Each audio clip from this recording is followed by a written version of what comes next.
Welcome back, everybody, to another episode of Speakeasy. We've got a lot of great content, so let's just jump right into it. First thing I'm going to be talking about is something which is very much on the hearts and minds of a lot of the characters central to the Dagger of Amon-Ra, the theft, or some would say, legitimate acquisition of ancient Egyptian artifacts. I mentioned before that Europe and America in the 1920s was undergoing a kind of Egyptomania, and it's not hard to see why. Egypt has a climate which is amenable to the preservation of ancient artifacts. Nothing does in ancient scrolls or cloths quite like mildew caused by a humid climate. And the inhospitable desert not only made it difficult to reach some of the ancient tombs, but the drifting sands actually buried some temples for hundreds if not thousands of years. Add to that the ancient pharaohs were some of the most prodigious builders, and, it must be said, post-mortem hoarders that the world has ever seen, and you've got an excellent recipe for very exciting archaeological finds. Because of their belief that anything they stored in their tombs with them would be carried over into the next life, and the fact that any ancient Egyptians who were able to monetarily would spend most of this life preparing for the next one, their tombs tended to be incredibly lavish. Now, by the time of the 1920s, it's true that most of the tombs had already been desecrated and picked bare by robbers. However, some still lay undiscovered. This was absolutely the perfect storm for adventure archaeology. Tombs were rare and hard to come by, but they did exist, and if you found them, it would be quite literally a king's ransom of valuables.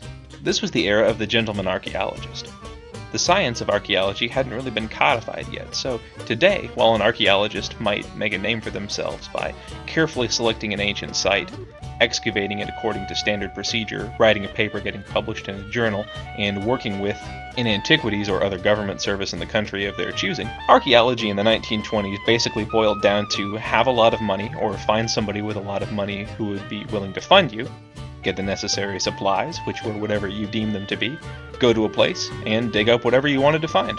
In some ways, this made things much more exciting. Images of dashing archaeologists captivated the public's mind, and were at least in part the inspiration for later pulp heroes like Indiana Jones.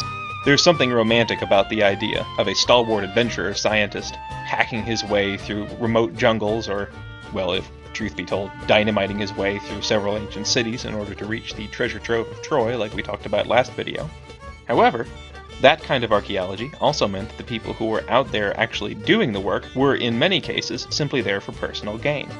They might have had an interest in the culture or society that they were excavating, but odds are that even if they did have such an interest, they wanted to express that by finding the most important treasure, or some undiscovered, pristine find which they could then show to the world and get fame for. This almost certainly would also have been the goal of any rich backers that they had had. Perhaps not surprisingly, this often led archaeologists and their backers into conflict with the government and other patriots of the countries they were doing their excavations in. While efforts to return historical artifacts to the countries of their origins would bear much fruit in later decades, unfortunately in the 1920s, the odds of keeping many artifacts in the countries where they were found was relatively slim. Egyptian artifacts, for instance, would be dealt with by the Egyptian Antiquities Service, which was notoriously corrupt. There were procedures in place for keeping many of the important artifacts in Egypt, and some percentage of them certainly were kept. However, many of the officials existed in a system in which bribery was a commonplace occurrence, and it must be remembered that archaeology was a gentleman's pursuit, with either the archaeologists being independently wealthy themselves or having wealthy backers. When bribery failed, even the most celebrated archaeologists weren't above simply stealing artifacts, smuggling them away in shipping crates on their person, or sometimes even disassembling them and shipping the pieces away. So, how bad actually was the theft of Egyptian antiquities from Egypt? Well, perhaps an illuminating instance is to look at what became of mummies. The real Egyptomania craze actually began in the 19th century, with Victorian England being extremely keen on mummies, when literally hundreds of human mummies and thousands of animal mummies were deported from Egypt. These suffered fates which ranged from the macabre to the ridiculous. One popular trend in Victorian England was to have an unwrapping party, which is just what it sounds like. Victorian aristocrats would pay to have a mummy shipped to them. They would have all their friends over for tea and coffee or drinks, and then they would bring out a mummy, unwrap it, and apparently gaze into the eyes of the past as they looked at the desiccated shell of an ancient, rich Egyptian. It is important to note in this case that not only pharaohs were mummified, anyone who could afford the procedure was mummified in ancient Egypt. Still, I do have to wonder what the draw of this one was.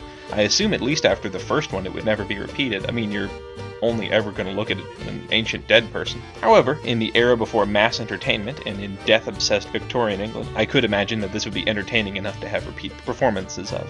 The mummified animals suffered a stranger fate. They were shipped en masse to England, where they were actually processed and used in fertilizer. Now, there are some records of mummies being used for even stranger things, such as fuel for locomotives. However, the recorded source for that is Mark Twain, who is perhaps not best known for his veracity in all matters.